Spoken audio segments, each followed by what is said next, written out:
Okay, so this one is going to be the MNS blood group system.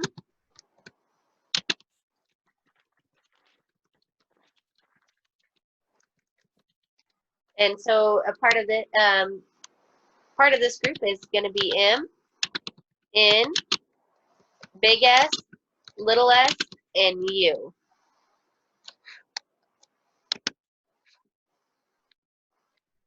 So first we've got M and N. So these are M and N antigen characteristics overall. They're codominant alleles.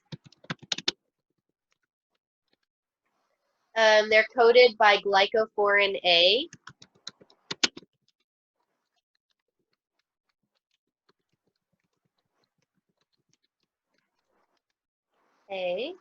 They show dosage. What does that mean? Which one will be stronger, homozygous or heterozygous? Homozygous. Homozygous, yep. So homozygous enhances reaction. Now, what is an example of homozygous for M and N? Positive, negative. Okay, so positive for M, negative for N, or negative for M and positive for N.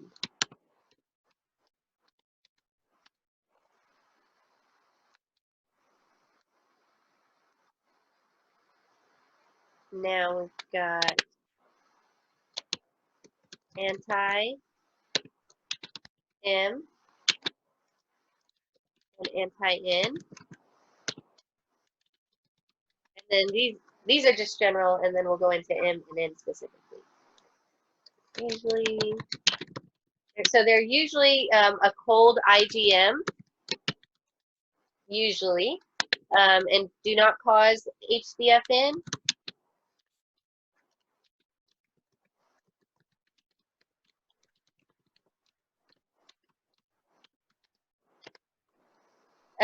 They often show dosage, and destroyed by enzymes. They are destroyed by enzymes.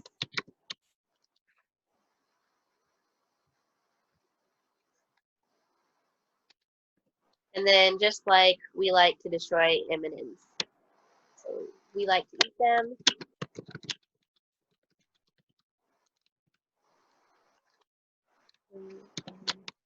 M&Ms.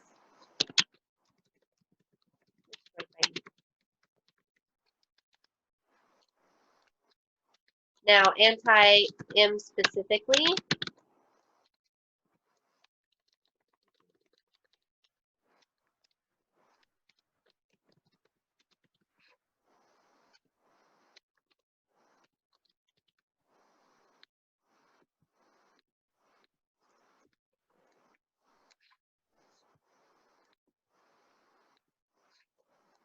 Anti-M can be IgG or IgM.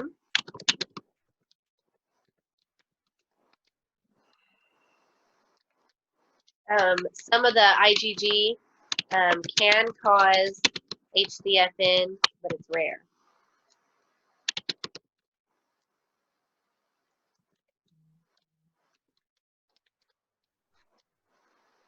The reactions can be dependent on the pH.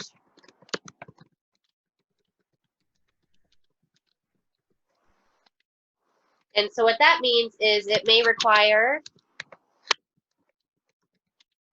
acidification of the serum to identify.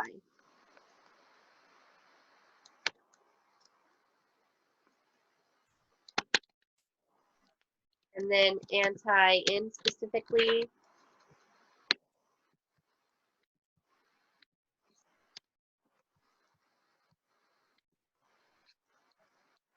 Is a rare IgM.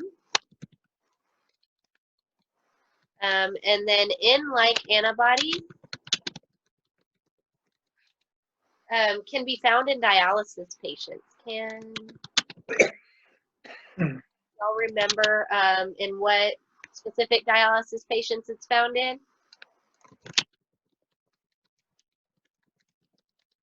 It's when their sterilization, when they use formaldehyde to sterilize the instruments.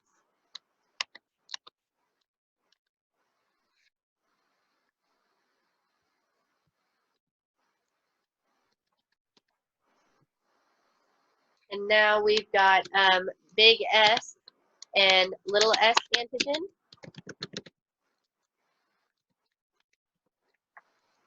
They're codominant alleles. So now we've gotten through all of them except for this is our last antibody group. So what groups are not codominant alleles? And there's 3. MNN? No, they're codominant because S is codominant and M and N is also codominant. There's 3 groups outside of the system. So blood group systems as a whole that are not codominant alleles. There's Lewis. Lewis is one. I is another. And there's one more.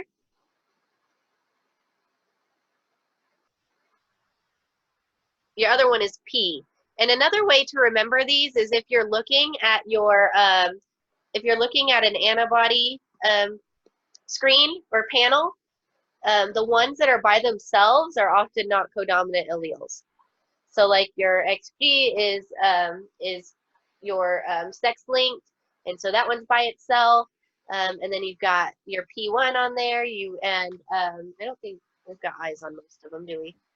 Because it's just your newborns have them and your adults have big eyes. So, but when you're looking on your panel and you see the ones that are by themselves that don't have a partner that to look at when you're rolling out homozygously, then those are the ones that aren't codominant. So would CW and V be a part of that? CW and V are like, I believe they're genetic mutations of C in the RH group. And so they are by themselves. You don't rule them out homozygously like you would the others. But I believe that those are more mutations. And so if M and N are coded by glycophorin A, what are the S antigens coded by? Glycophorin. Any guesses? They're going to be coded by glycophorin B. So M and N are coded by glycophorin A. And then your big S and little s are coded by glycophorin B.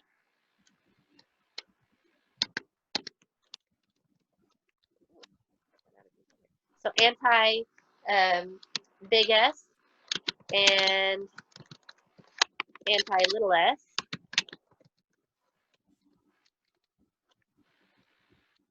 They are IgG.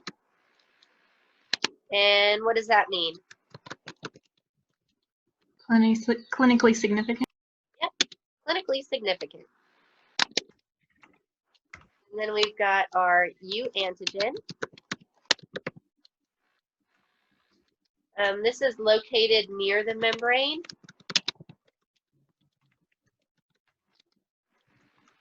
And it is present when big S or little s is inherited. So present when big S or little s is inherited. An anti-U is going to be an IgG. And it's usually formed by African Americans.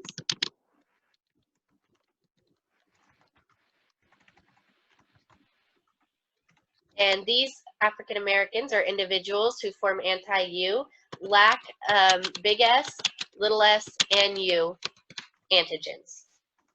So they have no glycophorin B. No glycophorin.